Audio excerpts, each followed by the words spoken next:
Nobody else gets priority told all the way at the end. Yeah. All right. So, welcome to Food and Founders Q&A number 2. I have one question submitted previously, but since you're here, you guys get to go first.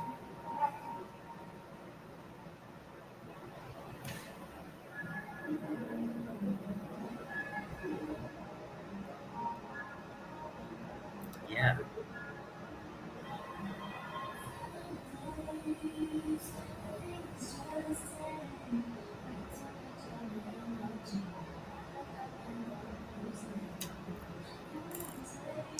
It'll be the 20th, March 20th, the next live one, but we'll have these every week.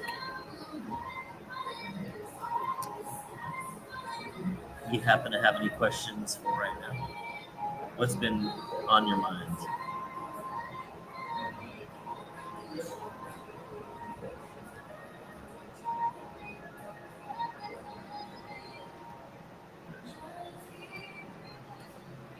Much like this will be, so I'll start. Well, a little bit different than this will be because people will mingle for around 15-ish, 20 minutes, and then maybe 30, actually 45, whatever. The people will mingle. Then I'll stop and I'll give a talk on a topic, very short, like less than 30 minutes, probably less than 20 minutes. Then questions, and then back to then the food comes out, and the donuts come out after that food comes out, and while everybody's still eating, that goes until about 6, from 6 to 9 approximately. Most people, last time we went to 11, but that's mainly because I didn't throw anybody out. But say 6 to 9.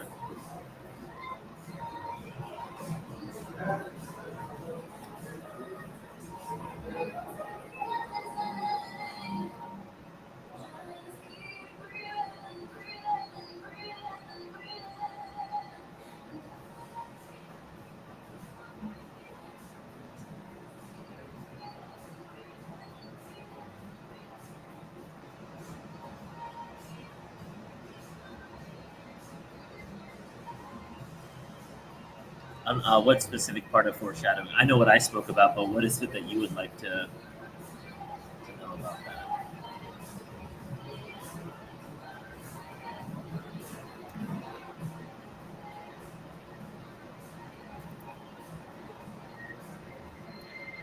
Well, great question. So foreshadowing as just a concept. So I only knew about foreshadowing or first heard about it when I was a kid in some writing or English class, right? It's probably where most people heard about it. And so what I started noticing is that whether it's a book, a movie, a play, whatever, these creative arts, they always miraculously mirrored real life, where even the story was made up, but the characters would go through some similar kind of arc on the inside, where they would do things in a made up story that would actually be true to someone in real life if they were going to go through the same thing. And I started thinking, well, how is somebody making something up end up being exactly how it is in real life? I'm not talking about necessarily the story that happens, although most stories are not really original, just the names of the people and maybe a little bit of what they do, but the actual internal journey that the person took, the things that they do, the good parts, the things that they do, the bad parts. And I heard a philosophy or a thought a long time ago. You probably heard it before. It's as above, so below. And so I started just reversing it. Well, if as is above, so below, that means as below, so above. So I started thinking the reason why humans create art in this way is because it's like that all the way up and all the way down. You can go as low as you want. A writer in a story can write about a story and it would still happen that way. A writer in a story would write about a writer in a story that would also write, and it would be all the way up and down. And so I just started looking at my own personal life, and every single thing I've ever done or learned or studied, I applied it directly to my own personal life. And for me to find evidence from my past that this was true or not true. And so from that, I started seeing a lot of parallels into this. Steve Jobs quote, you can only understand life looking at it backwards, but every single time you look at it backwards, it makes sense. So why not look for how it makes sense right now? And foreshadowing is a term, I use it because it's a legit term. And I started looking at how is my life today foreshadowing what's to come? And when you look for that, especially in the areas of life that you want to have a certain way, or if you don't want it to be a certain way, how it's not going that way, you can start seeing patterns. In fact, right now, it's like get off this call and look at all the patterns in your life. You will, if you're truthful with yourself and if you're accurately going back through your key points in your life, you will see that there was so much foreshadowing. There's so much patterns. There's so many connecting of the dots that literally we shouldn't ever worry about anything. And if we want to know how it's going to be in the future, just look at how it is right now or how it was this last week. Now, I personally have been really focused on this the last 10 or so days, 2 weeks ish. Really looking for, I'm gonna look for it right now, every single day. Before I go to bed, I go, okay, where was that today? And mind-blowingly, or not mind-blowingly, because it's happened so many times in the last 10 days, I'm like, oh, yes, this, and this, and this. And I predicted that this person was going to text me. And I predicted that this thing was going to show up.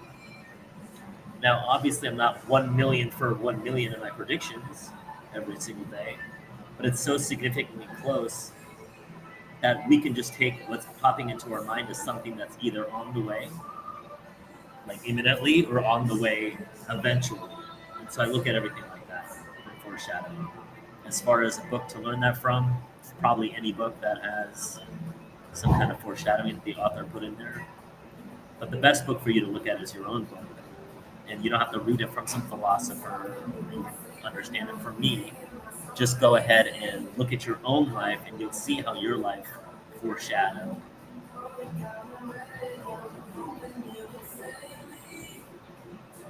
Great question. Thanks for asking that. Do you have anything now? I was saying this and talking that comes to your mind that's like, oh yes, I totally see this. Did anything pop up for you?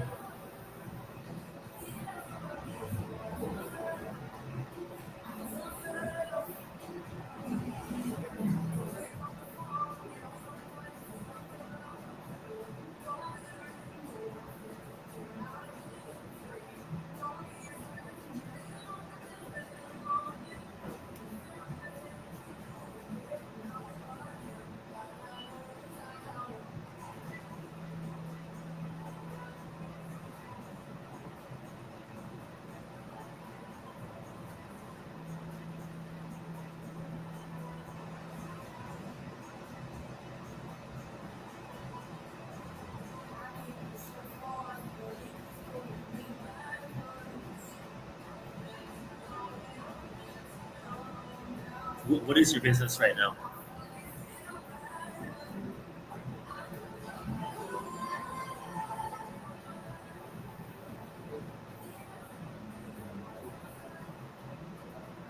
Like just now on your own?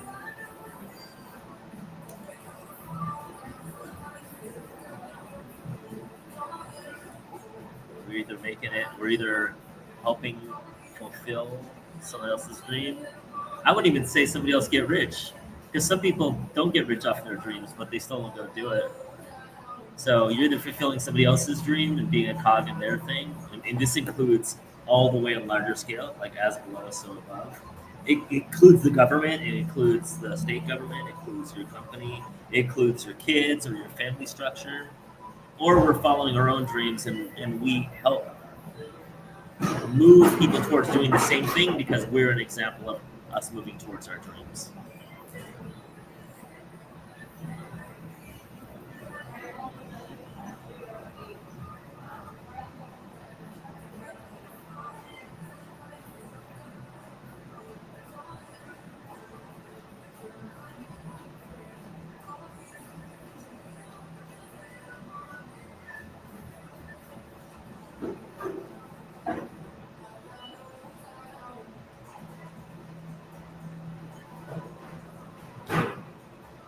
Do you have evidence of the 5 and 5 and 5 coming true? So that's yes. Awesome. Congratulations on that. You're welcome. And a little bit more insight into the foreshadowing, because at the what was it David Meltzer? At David Meltzer, I was specifically talking about how when things are getting connected, we don't actually see them. The Steve Jobs quote. So if I saw that there I was and I was sleeping in the back of a van, and it was like the worst night of my life, it became my greatest uh, learning, the greatest, how would I put it? The greatest lesson that I've ever learned was from myself while I was in the back of that van, going to bed, hungry, not knowing when my next meal was going to come, not knowing what my next meal was going to be or where I was going to get money for it, and thinking, wow, like with tears in my eyes, going to sleep. Now, I didn't realize it until way later on, because Ike's didn't happen until 3 years after that, and I didn't make the realization probably until a decade after that. But the van that I used to live in back when I was not having places to stay, it wasn't even my van, but it was a van for a sandwich shop, a competing sandwich shop that's pretty famous from where I'm from in California. They've got probably, I don't know if they got 100 locations right now, but they definitely got a significant amount of locations. If I mentioned it in California, people likely have heard of it. And for me, having my greatest epiphany, that's the word I was looking for. Me having the greatest epiphany of my whole entire life right after thinking that I was the biggest piece of crap that's ever lived and that I was a loser and I was always going to be a loser inside of a sandwich van. If we were going to do a Hollywood story, you'd be like, oh, there he is, and he's crying in the van, and the characters go, oh, and then the things happen, and then it flashes out to dun, dun, dun, the van, and then it would just flash to like an ice van or something, even though we didn't have like 2 ice vans, and it's not prominent for us. But it's an exact parallel. Now, if I was, even though I had the most, that's one of the biggest insights and epiphanies I've ever had in my life. If I had practice in that, I would have in that moment also noticed, oh, actually, not only do I love to feed people, but I also love sandwiches. Let me look at my environment right now. So look at your environment right now. Either literally, the room that you're in. I'm surrounded by sandwiches and different faces of characters of myself. A big old sandwich right up here. Or what's your life look like right now on the periphery, like all around you? It's family, business, love, fitness, all these things. You can predict your life right now. You can see the foreshadowing. Some people would say, well, yeah, obviously you're a product. Next week is a product of today. The next 3, we want to know where you're going to be in 90 days. Just look at what you're doing the previous 90 days, right?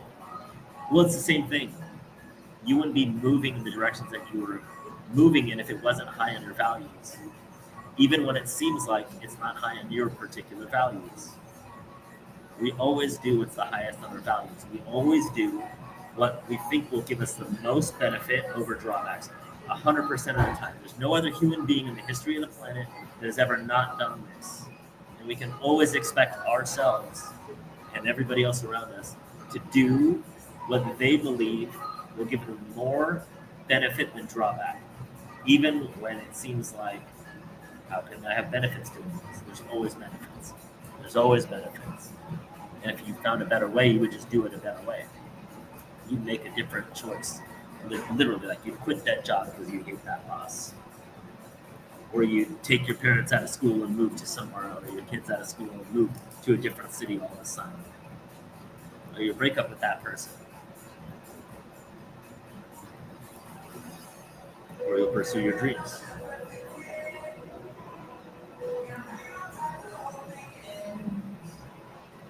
Yes.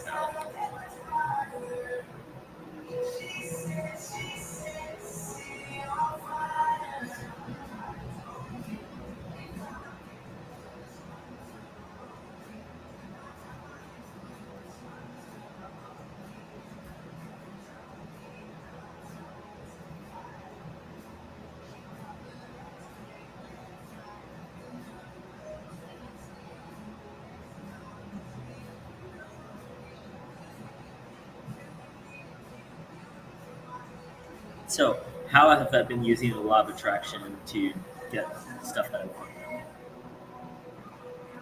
It's something I feel like everybody can mimic.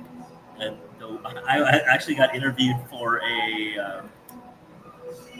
what was it? Some huge law of attraction thing, and they cut this part out that I'm about to say. So this part got censored by the law of attraction people.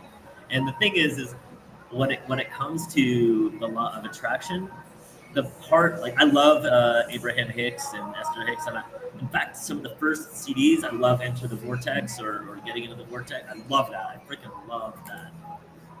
So take what I'm about to say as I'm a huge fan, and I would say this to their faces too. Well, they probably don't do this, but their followers do, and that is we expect to just think or be or whatever that is, and then things will just show up. The missing piece is desire is just the first step to getting what you want. They call it rockets of desire. So, and if you don't know what you want, by default, you end up knowing what you want. So it shoots out these rockets of desire. We can't stop there. You can't stop at the rockets of desire. You can't be like $50,000 check or love of my life or body or whatever it is. You can't go there and then literally not do anything unless you're a freaking sorcerer. And there's very, very, very few people that are like that. I think that I'm pretty damn magical, that I think, and then within 24 hours, things happen. And today on the plane over here, 5 o'clock in the morning on the plane, I was like, damn. And it doesn't happen. It doesn't happen with such frequency that I like think it didn't have it, but it should be like that. And so that's where I get stuck sometimes. But it's not like that for most people because one, they don't believe it to be that. So if you want to use the law of attraction, you actually have to believe it. The fastest way that your human brain or your reptile brain and your human brain that's on top of that, and your prefrontal cortex in front of that, the fastest way for you to actually believe it is to see the proof. And the only way to see the proof is to look for the proof. Because we know the observer theory, the observer paradox or whatever in quantum theory. We know there's particle and wave, and it can be a particle and a wave, and when we observe it, it stops. You have to be the damn observer and observe what you would like to see in the world all the time, even if the evidence is like that much. Even if you're like, I want $1 million and your bank account says 1,000, well, guess what? That's not 0%. That's 0.0001 of the way to $1 million or whatever. Maybe I did the math wrong, right? But it's not zero. It looks like zero, it mimics zero, but it's not zero. And the difference between 0 and 0.001 is literally infinity. So you're infinitely closer to your goals. So step one is you actually have to look for evidence and believe the evidence that you're seeing as evidence of what you want to become true. Most folks don't. They wait a day or they wait a month or they work out and they expect to be ripped tomorrow. They put out one great email out and nobody signs up and they're like, oh, well, this fucking didn't work. You have to find the evidence and you have to act. Desire is just the first step. So if there you are and you're using the law of attraction, because I use the methodology of, I use a bunch of different people's work and I put them all together. I think that for me, I'm blessed that I studied such a broad amount of folks. I would be called, what do they call them? Poly whatever's. I forget. They call themselves something and they think it's cool. But I'm like that, but in personal development. So I'll study somebody that does sorcery, or somebody that does NLP, or somebody that does hypnotic language patterning, somebody that does just stuff like what David Meltzer talks about, or this book, or the War of Art, like I'll go into later, or I've got this book, The Cloud of Unknowing. If you put all the stuff together from your observations of life, you'll start noticing what works for you, what's your magic trick. So for me, what I do specifically, since that was your question now, is that I start with this one step. I know I like literally write what I want. I think last time we were together, I showed you in my pocket, I still have a list of my goals. in my pocket. So I have them right here. It's not that much money, guys. I'm not showing off money. It's like tens and fives. It's my tip money. So I have my list of goals. I have a list of goals here, and then I updated it for here. And anyway, so I have these. So I look at these. Now I actually haven't pulled these out of my pocket. The last time I pulled them out of my pocket was there. But I know unconsciously and consciously what's on these. So one thing I learned is if you put something up into your left, this is where you have your photographic memory. And all you have to do is look at it once, take a picture in your mind because your mind's going to do it no matter what. And anytime I think about this piece of paper, my brain already knows what's on the paper, even if I don't consciously remember what's on the piece of paper. So step one is you have to know what you want. Step two is when you think about what you want, if you think, oh, well, it's going to take too long, or any negative thoughts about that, ask yourself, is this a thought I want to be having? And if the answer is no, then just stop having that thought. Sure, it might pop up again. But do that. And if you consistently do that, you'll be further along than 95% of humanity. So start with that this week. What's it that you would like? Money, love, body, whatever it is, spirituality. And think about your goal every single day. A goal every single day. It doesn't even have to be the same one every day. Think about a goal, and if anything pops up, listen and say, no, that's not a thought I want to have. If something pops up, and then immediately say, I am a trillionaire. I am an international sex symbol. I have 8-pack abs. I have 17 A-list girlfriends, or like whatever it is that you're on your list. No, it's not a thought I want to have, and just speak it into the universe again. Continuously do that. That's step one. I could go on for another 25 minutes or an hour on that.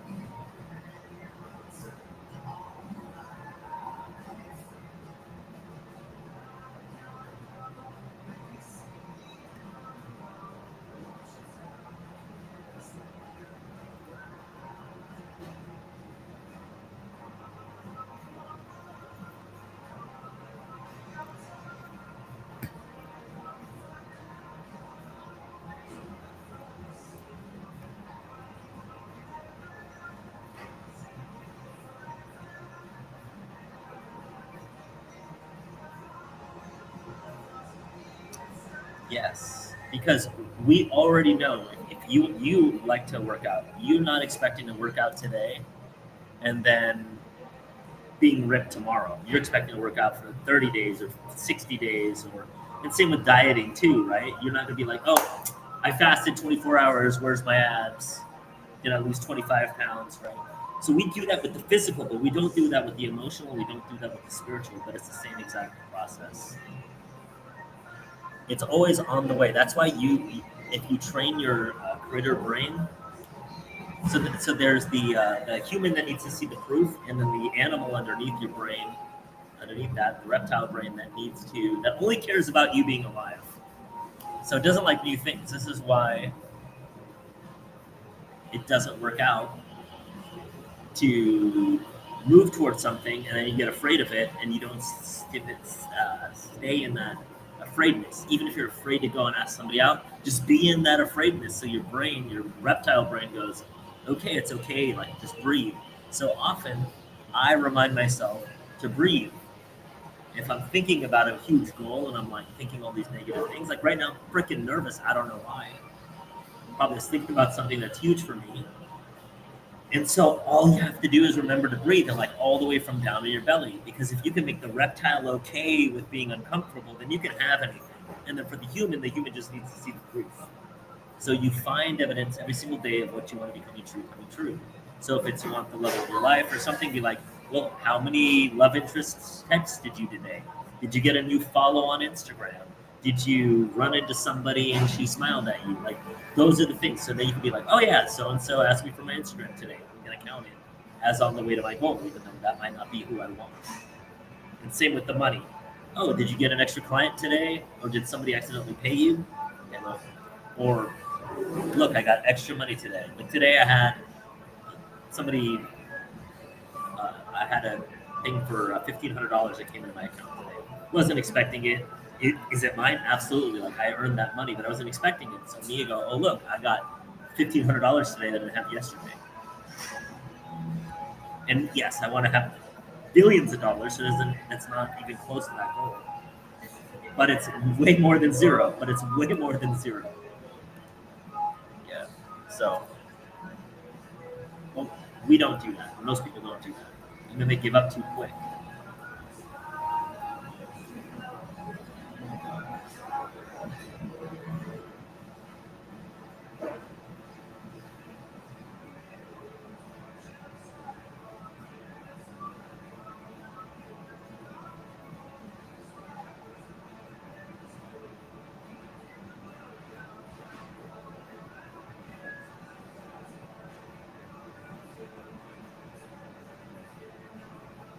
Yes.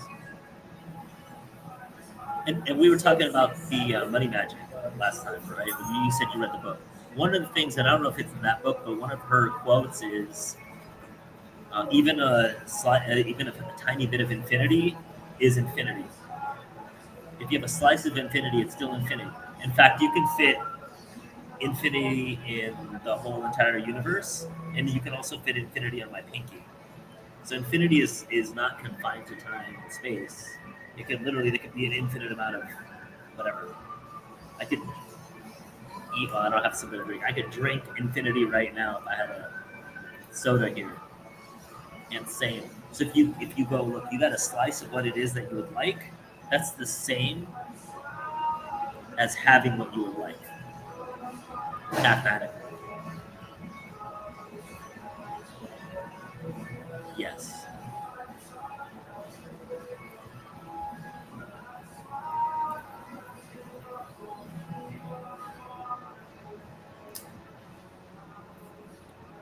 And I guess it's been 30 minutes, but I can go into the one question that I have here in case you want to stay on. And then, Christina, after this question, if you have another question, you totally can ask another one, or you, Alec. And then I'm going to go into the food and philosophy. It's going to be episode number 58. You guys can totally hang on for that if you like, which is my podcast. So the question I have here from Tucker is, how do you reconcile the differences in values and value systems with the people you love and or work with, or with people that you need to mesh value systems with? Actually, great question. I had this issue with someone that used to work for me, but they worked for me at the time we were having the discussion 2 days ago. And so it's great that you're asking the question first. How do you reconcile differences in values and value systems? So there's a couple things. One, if their value system is not gonna diametrically oppose your value system, that's step one. Because if it will, then you're gonna have to do some backflips or some exercise to link what they value to what you value. So, in fact, you could just start with that step. Link what they value to what you value, and there's always something you can link it to.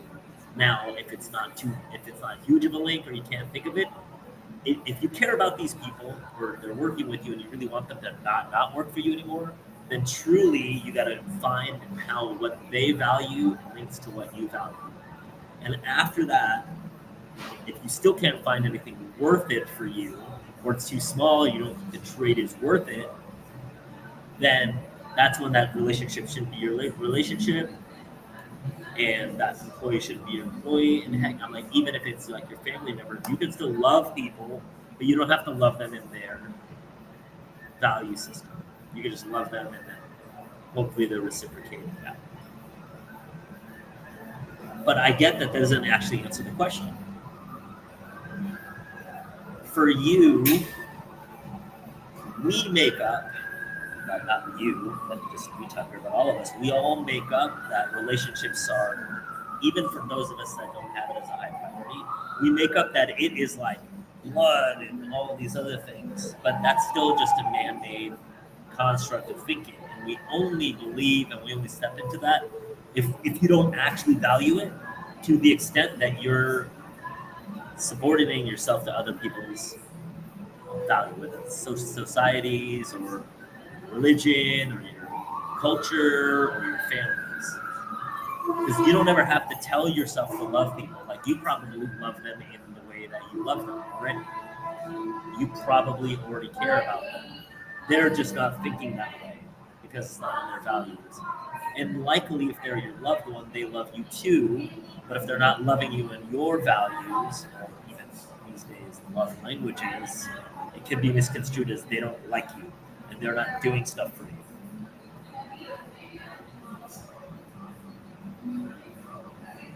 So find how, if we want to find evidence, find how what they're doing is actually loving you from both sides, from their value system. Somebody likes to buy gifts for love language, but you don't want people to buy you things. That doesn't mean that they don't love you. That just means they're not loving you in the way that you want to be loved. Or if it was an employee, say I had somebody, and I think that they were like the worst server that we had, but all he wanted to do was get big tips. And I was like, okay, well, I want him to give better service. Let me show him how if he gives better service, then he'll get bigger tips. So I was linking what I wanted, which was better freaking customer service, because I think he was our worst server, to him getting what he wanted, which is big tips or more tips, or whatever. That was he was complaining about tips. He said, so and so doesn't chirp. Well, we're not here for tips, but apparently he is. So I either got to tell him to get the hell out of my. He doesn't work for me anymore, which he doesn't. Well, he made the decision. Or I got to show him how giving better service will help him get better tips. And there's a version of that for everything: relationships, work, with your body, with yourself.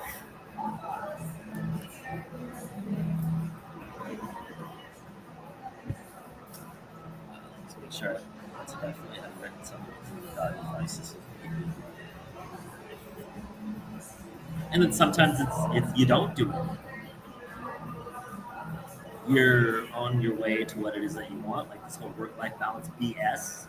The only people that think you need work-life balance, if you ever even hear that from somebody, that means they're telling you that what you value is not valuable to them.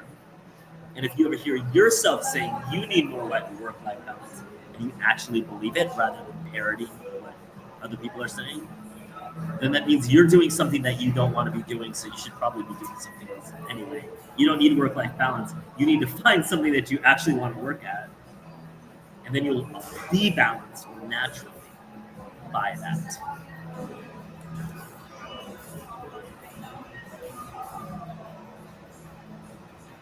All right.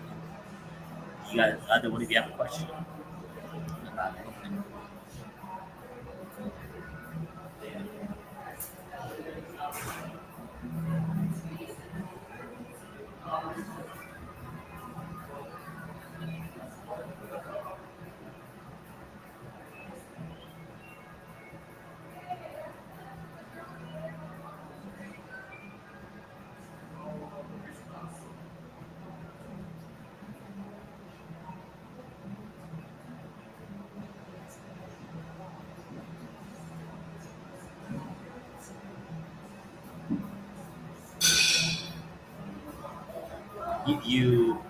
I'm not understanding your question. So you go somewhere where other people are there. I wouldn't necessarily say that people, you know, well, then where are you a genius? What areas are you a genius in?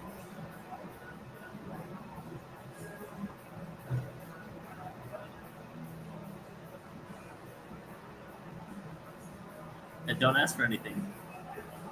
Well, then don't ask for anything, and then you can start asking. Because this isn't necessarily if people get together and like, oh, will you do business with me? That's not necessarily the intention, although that could totally happen. But look at how you get people in your life right now, or how you got these other folks there, and people, you provide value, and then absolutely everybody always asks, oh, so what do you do? It's like the least original question ever. How do you spend your time? They try to upgrade the question to not sound like they're just asking, like a dumb first date question. And so, and you say, oh, and you fill in the blank. So, like when we're there, I'm not trying to sell anybody any sandwiches. I'm just feeding people sandwiches, and they're going to tell me that it's great. So likely you have that version of that self for you too. we were doing a whole bunch of Super Bowl things, and some sandwiches we did sell, but with a bunch of other things in New Orleans, we were not selling them. We just had the sandwiches, and we were just like, eat the sandwich, eat the sandwich. And we weren't trying to sell them the sandwich.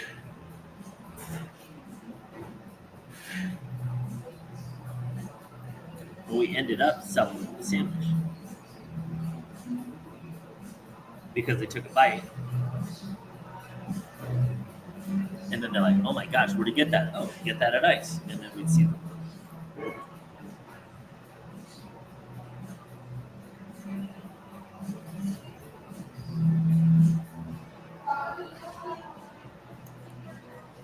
I mean, if you're nervous, it gives you a great opportunity for you to work on yourself.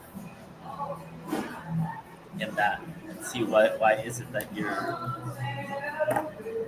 leaning away from things and step into it.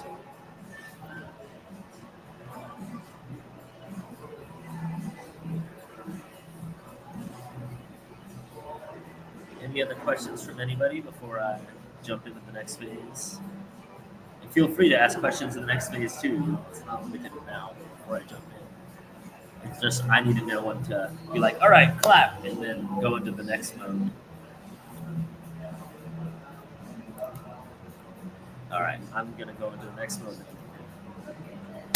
For the whoever's editing this is where you edit this part. Right. Welcome to Food and Philosophy episode number 58. I'm Ike. And this is Stephen Pressfield's War of Art. No food today again. It's Ramadan, so I don't want to eat in front of all y'all fasting people. Plus, it just gives me an excuse to stuff my face. So we left off last on page 68, if you're following at home, how to be miserable. I love my bookmark. It's me as a 15-year-old.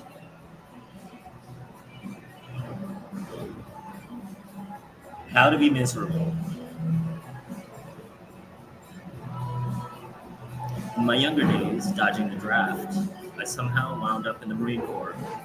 There's a myth that marine training turns baby-faced recruits into bloodthirsty killers. Trust me, the Marine Corps is not that efficient. What it does teach, however, is a lot more useful. The Marine Corps teaches you how to be miserable. This is invaluable for an artist. This is invaluable for an entrepreneur. This is invaluable for someone that wants to be somewhere where they're not, who has a goal and they're not there yet. Marines love to be miserable. Marines derive a perverse satisfaction in having older chow, crappier equipment, and higher casualty rates than any outfit of dog faces, swab jockeys, or fly players, all of whom they despise. Why? Because these candy asses don't know how to be miserable. The artist committing himself to his calling has volunteered for help, whether he knows it or not. He will be dining for the duration on a diet of isolation, rejection, self-doubt, despair, ridicule, contempt, and humiliation. The artist must be like that Marine. He has to know how to be miserable. He has to love being miserable. He has to take pride in being more miserable than any soldier or swabby or jet jockey, because this is war, baby, and war is hell.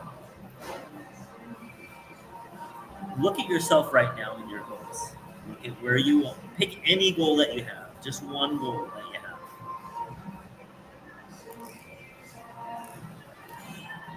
Now, with that goal, where are the parts of this goal that you have not fully embraced and moved towards the discomfort in it?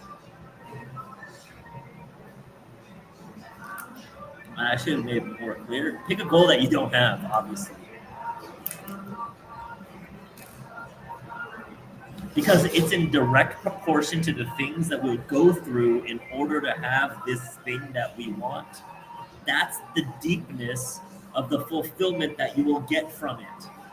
But also the opposite or the other side of the coin is if you're unwilling to be uncomfortable for this goal, then likely you don't actually want this goal. It's somebody else's goal. It's society's goal. It's I need money because I want to something else. It's not you. If it was actually your goal, you would do whatever it freaking takes to get there. You wouldn't let the city shut you down and close your business once, not twice, not 3 times, but 4 times out of 5 restaurants. I had mine closed down. I paid more money. I still paid off people up until last year, attorneys from the first location. You wouldn't do that, or I wouldn't have done that if I didn't really want to feed people and really want to be in the restaurant business. I would have quit when the first restaurant got closed down. So how do you know how I want to be a restaurateur is because of that. If anybody goes, why should I eat at your place? I'm like, I guarantee there's nobody else that shut down their business 4 times and still did the same exact business. Maybe Colonel Sanders. Most people give up when the going gets tough. Most people definitely give up the second time, for sure, if they didn't give up the first time. How many people don't give up 5 times? There's a old Japanese proverb, get knocked down, fall down 7, get knocked down 7 times, get up 8, or what happened that works. Same thing. You look at your life. Where are you willing to be uncomfortable? If you're not willing to be uncomfortable, then it's not a freaking goal, and just throw that goal in the trash. It's not your goal. It's somebody else's goal. But the best part is if you are willing to be miserable here, in the direct proportion to what you're willing to go through to get this goal will be exactly the amount of fulfillment that you'll get too. Looking for a plug. We got 30 minutes, 30% on the computer. So use your miserableness. Use your capacity to be miserable in an area to show yourself that this is what you actually want. Build it up too. The more you're willing to be miserable in something, the more it means you want it. So build it up. And if you cannot hang in this miserableness that you have and you quit, great. That means it wasn't for you. In fact, go out and do this and figure it out in real life that you want to do it or not. And be so happy that be like, thank you, universe, for making me quit earlier than doing it for 10 or 12 years and then not wanting it. And then figuring out 10 or 12 years down the line you don't want it because it was easy. So let it go and forget it if you're not willing to do it. It is in the areas that you're miserable, but you keep coming back to doing it again and again and again, is where to look for your resources.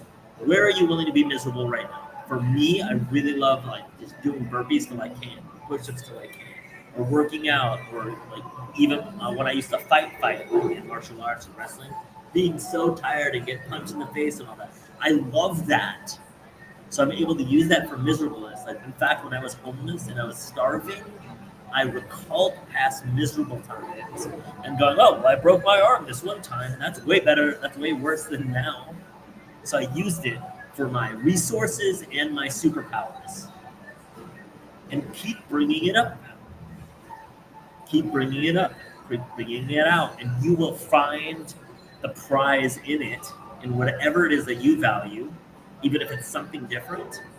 But not only that, you'll find pride there too. You'll find strength there. Your millions of dollars or billions of dollars, whether that's financial billion or financial or physical body billion or relationship-wise billion. Bring it up and build it up, and you will continuously find your prizes there. Let's see, I got a question here. Awesome. Thanks, guys. I appreciate you.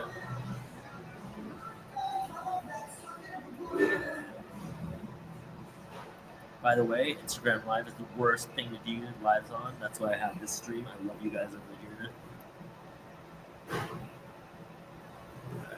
Right. Sorry, guys. Can't see your question. Ask your question.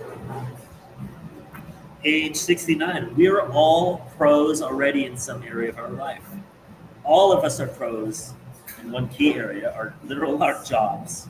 We get a paycheck, we work for money, and we are professionals. Now, there are principles we can take from what we're already successfully doing in our workday life and apply to our artistic aspirations.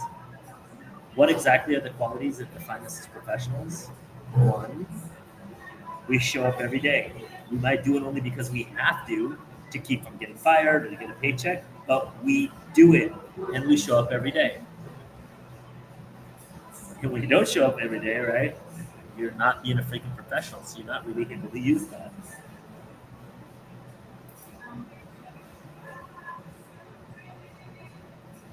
We show up no matter what. That's two. In sickness and in health, come hell or high water, we stagger into the factory. We might do it only so as not to let down our coworkers or for other less noble reasons, but we do it. We show up no matter what. So where in your life right now do you show up no matter what? With your family? Is it at the gym? Is it, oh man, I'm going to show up to that meal no matter what. Three, we stay on the job all day. Our minds may wander, but our bodies remain at the wheel. We pick up the phone when it rings, we assist the customer when he seeks out help. We don't go home until the whistle blows. Now I'm reading this and I'm like, well, actually, I know plenty of people that don't do this. And that is why where those people are unhappy, that is where those people aren't getting what they want out of life. They're gonna not ever be willing to admit that to you or to themselves especially. But if they know that, if they were honest with themselves, if they're not doing these things minimum, then they're not a professional. If you're not a professional, why should you get paid more? Why should you do these things?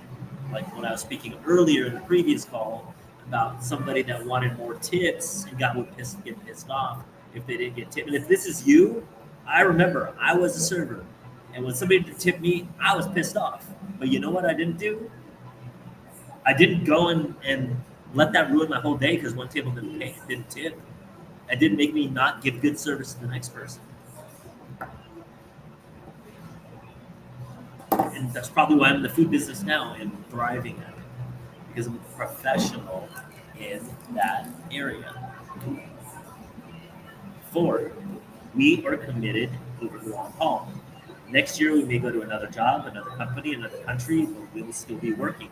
Until we hit the lottery, we are a part of the labor force. So this one's probably everybody. You're going to continuously work no matter what because gotta eat to live, gotta still to eat. Five, the stakes are high and real.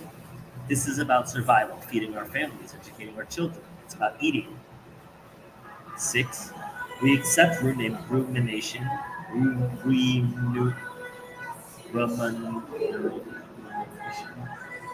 remuneration for our labor. I thought I knew that word. Maybe there's a typo there. I thought it was remuneration. I'm going to Google that later. Remuneration for our labor. We're not here for fun. We work for money. We do not over-identify with our jobs. That's number 7. We take pride in our work. We may stay late. We may come in on the weekends, but we recognize that we are not our job descriptions. The amateur, on the other hand, over-identifies with his avocation, his artistic aspiration.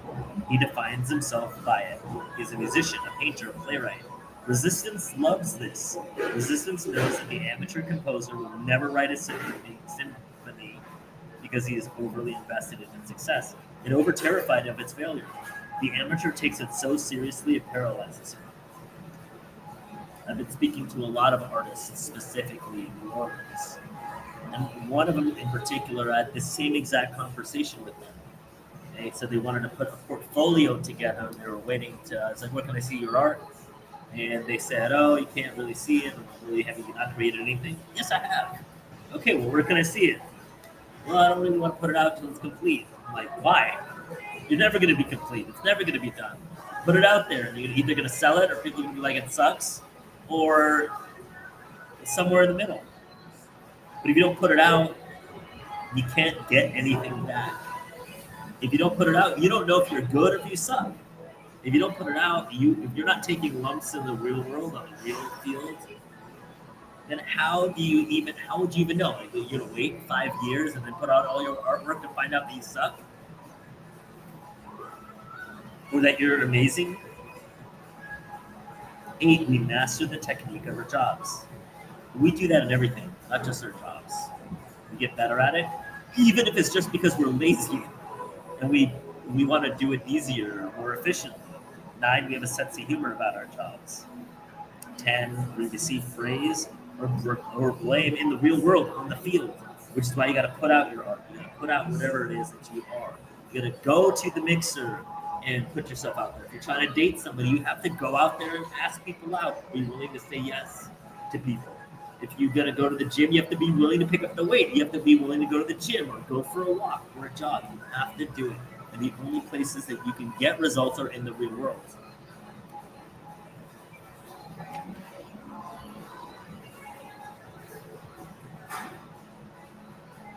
Now consider the amateur, the aspiring painter, the wannabe playwright. How does he pursue his calling? 1, he doesn't show up every day.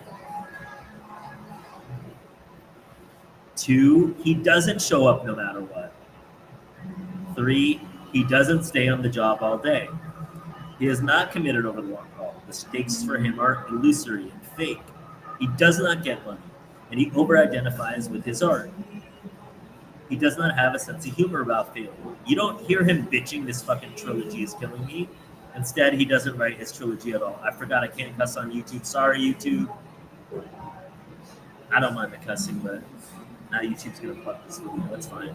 LinkedIn, I got you. Instagram, I got you. TikTok, I got you. What they call this thing? Zoom, I got you. I wish I read this 2 days ago when I was talking to this guy. He definitely thinks he sucks if he doesn't get money, and he's like, "Oh, did I give bad service? Is that why they didn't tip?" Should just post it. I'm gonna put this in the store on the wall, every location. I'm gonna go through it again. The amateur, the aspiring painter, playwright. How do they pursue their calling? They freaking don't. 1, they don't show up every day. 2, they don't show up no matter what. And 3, they don't stay on the job all day. They're not committed over the long haul. The stakes for them are fake. They're made up. They don't get money. And they over-identify themselves with their job and their art. They don't have a sense of humor about failure.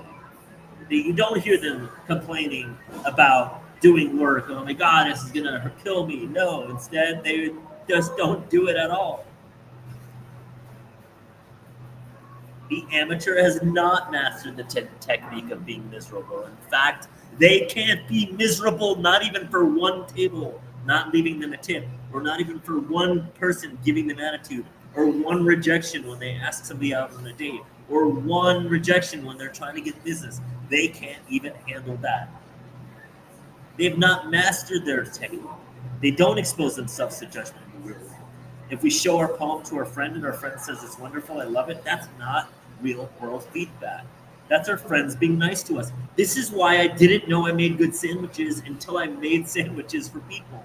Because I thought everybody was just saying, oh yeah, I like your food, because what if I made you a sandwich and we were at like 3 Ikes and I was at your house, I would hope that you would have told me you liked it even if you didn't like it.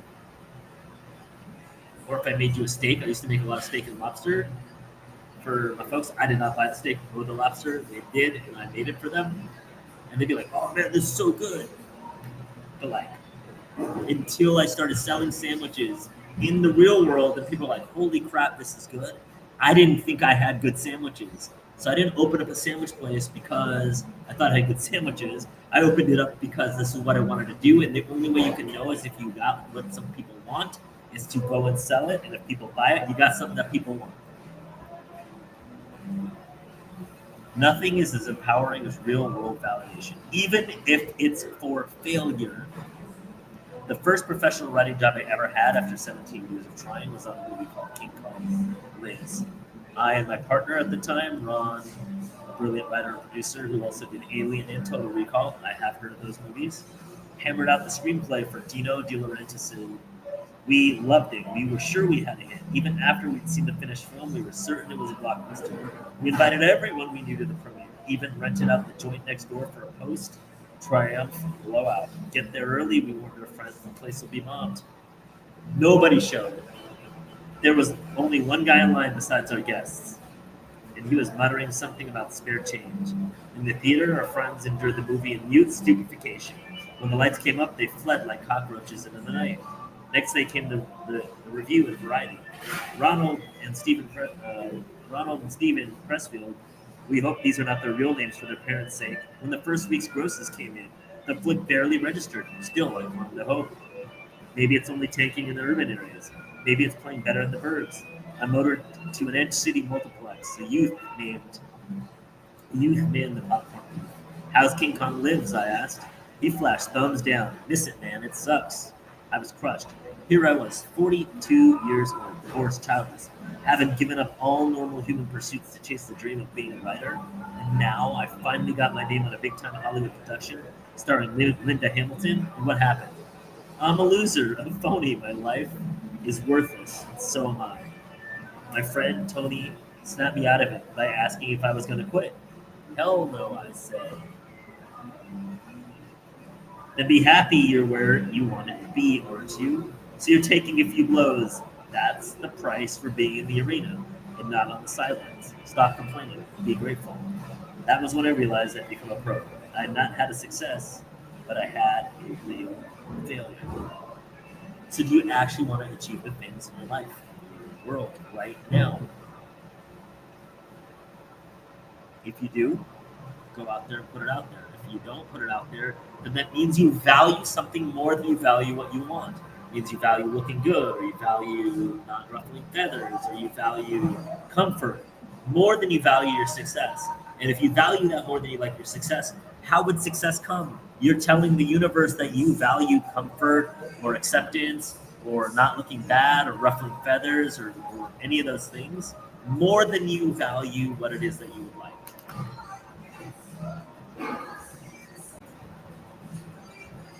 Not to mention, you do what you do until you get what you get. So, what other areas of your life are you successful in right now? Look at the list. If you had 5 things that you wanted in life right now, 5 things. If you have that already, I do in my pocket. If you do, bring those to mind. If you can only don't, just think of one real quick. One thing that you would like that you don't have yet. What other areas of your life right now are you successful in? I doubt every single person that's listening to this is a loser at every single thing. So what other areas in your life are you successful in right now? One area at least. Multiple probably, but at least one. What lessons from the areas where you're already successful in your life can you bring to this area for you? How can you just bring it to what it is that you want to achieve dream-wise? What lessons can you learn?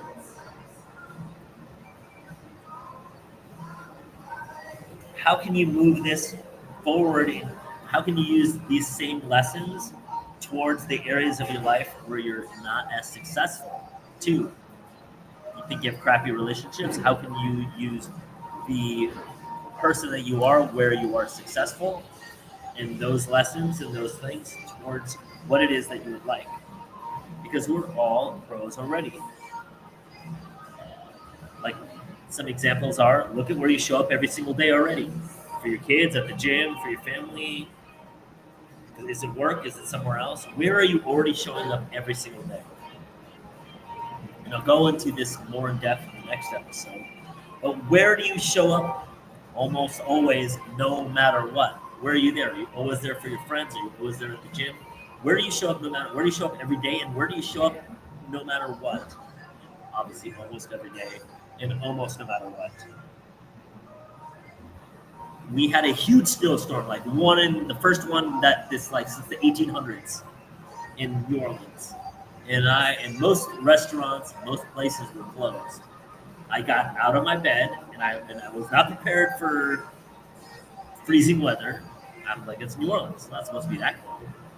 No, and I just walked to work in the snow, in my feet. You can see the videos online. And I went to work. No matter what, I went to work in the snow. Most people quit and didn't even go. And I'm not talking about at Ike's, I'm talking about like the whole city, not just me. And I was there, and I thought the world is soft around me. The world is soft around me, or they don't want it enough. It's not that they're soft; it's they didn't want it enough. They used a simple excuse that everybody else was using. Oh, it's snowing. To not do it no matter what. Everybody that closed in the snowstorm, you don't want it enough. If you're the owner of that business, you don't want it enough.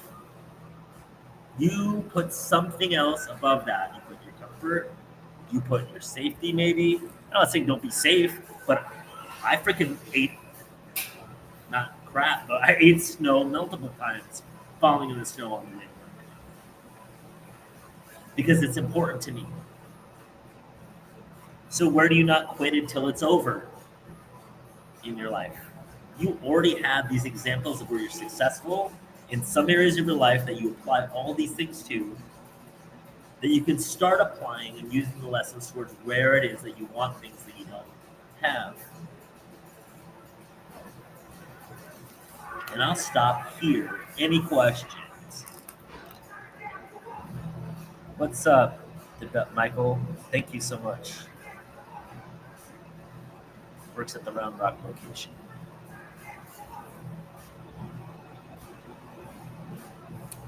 I'll give you all like 60 seconds to type over here. I don't know who's on here. It doesn't show me a list of folks, but it says y'all are watching over here. And then over here, if you just talk if you have any questions. I'm going to give you 30 more seconds, folks, in case you're typing.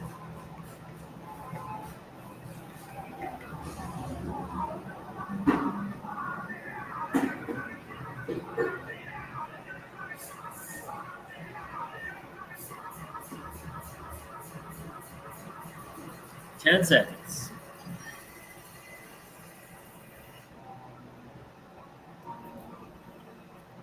Click on the chat message to never miss a comment. Oh, you do this? Oh, hey. What's up, Tucker? That's cool. I did not know that. All right. You're welcome for the Warrior tickets, Dave. And I think what I'm supposed to say is when you get what you want, great. And when you don't get what you want, even better. Your well-being, your well-being, your well-being is your greatest contribution to humanity. No exceptions ever. Love you, love you.